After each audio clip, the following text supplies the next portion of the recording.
Upper, ए भाई upper, काय झालं? एवढं इमोशनल काय तू? मला फक्त एकच वाटायचं रे की शिवाला कधीच त्रास होता कामा नाही. पण नको, आपण शिवाला काही सांगूया नको. हे बघ, तिला जेव्हा कळायचं आहे ना तेव्हा कळू दे. भाई मी पण तुला हेच सांगत होतो ना मगाचपासून. अरे आपली शिवा आशूसाठी एवढं मनापासून करते. अरे त्याला काय आवडतं याचा विचार करते, त्याच्यासाठी कविता करते, चित्र काढायचा प्रयत्न करते. आणि असं असताना आपण तिचं मन मोडायचं हे नाही पटत आहे रे मला. हा यार भाई, म्हणजे आपण तिला सगळं खरं सांगायला गेलो आणि तिचं जर मन मोडणार असेल ना तर आपण तिला काहीच नको सांगायला यार. बरोबर बोलतोस तू. हे बघ, काही होऊ दे, पुढे जे काय होत आपण बघून येऊ. पण शिवा आता स्वतःचा विचार करते, तिला करू दे. हा यार भाई, मी काय बोलतो, चल आपण शिवाला मदत करूया आशूसाठी गिफ्ट बनवायला. हा, आपली शिवा खुश तर आपण पण खुश. चल चल. आई चा बरं झालं बाई, वंदेच्या आणलाच ती. डोसक्यात जरा जडजड झाल्यासारखं झालंय ग. हो ना, घ्या घ्या, बरं वाटेल जरा. हा, मी आलेच. हा, काय ग, काय झालं? आई, म्हणजे तुम्हाला पण शिवानी थोडी बदलल्यासारखी वाटते का? नाही, म्हणजे कालपासून मला जरा तिचं वागणं वेगळंच वाटतंय. कानातले काय घालते, सकाळी उठून चहा काय बनवते. वाटतंय खरं. अगं पण बदल झाला असला तर ते चांगलंच आहे की. म्हणजे तिच्या आतमधली जी मुलगी आहे ना ती जागी होती असं वाटतंय. हे मात्र एकदम खरं बोललीस वंदे, मला बी तसंच वाटतंय. आई मी येते. दिव्या थांब. आई आत्ता नाही हा, प्लीज, मी खूप कामात आहे, मला आत्ता वेळ नाही. अगं नाही, तुला काही काम सांगत आहे. मला आणि आजींना तुला काहीतरी विचारायचंय. म्हणजे आम्हाला जे वाटतंय तेच तुला वाटतंय का? काय वाटतंय तुम्हाला?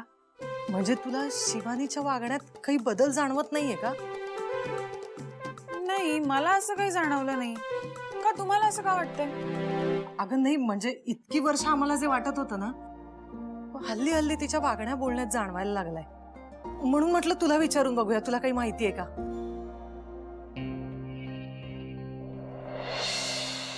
प्रेम ते काय असतं? तुम्ही जर एकमेकांवर मनापासून प्रेम केलं आणि एकमेकांच्या मागे खंबीरपणे उभे राहिलात ना, तर तुम्ही एकत्र पुढे जाऊ शकता.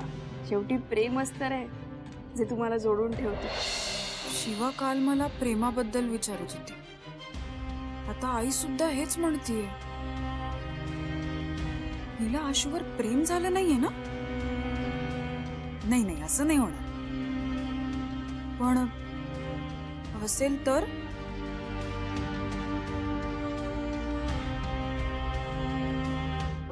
नाही अगं, असं काही नसेल. ते अजय देवगणची फिल्म बघून आली असेल ना, म्हणून असं झालं असेल, म्हणून अशी वागत असेल ती. तुम्ही जाऊ द्या ना, उगाच कशाला इशू क्रिएट करताय. मी येते. हा, येते. अगं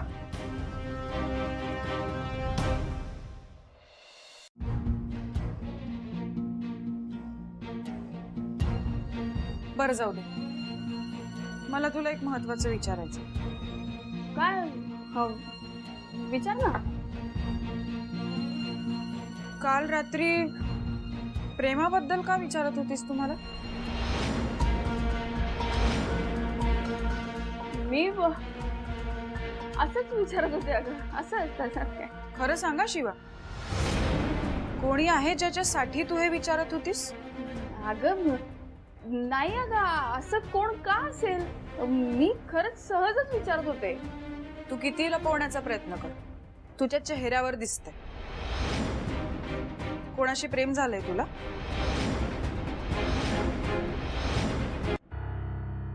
अगं ते आले आले आले मी 1 मिनिटात आले जरा. शिवा थांब.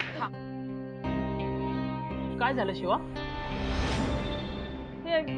ही बघा मला काय विचारते की माझं कोणावर प्रेम आहे का, आता सांगा हिला. शिवा आणि प्रेम नाही नाही, विचार कोण प्रेम करणार? अगं शिवा, सख्ख्या बहिणीशी काय खोटं बोलायचं?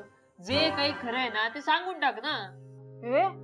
हा तू काय झालंय ना प्रेम? सांगा मला, खरं खरं सांगा. अरे हो, हे बघ शिवा, सॉरी बर का, पण मला आता हे सगळं खरंच सांगून टाकावं लागेल. नाही का, असं काही नाहीये काय. मी सांगतो, शिवाचं खरं प्रेम आहे ना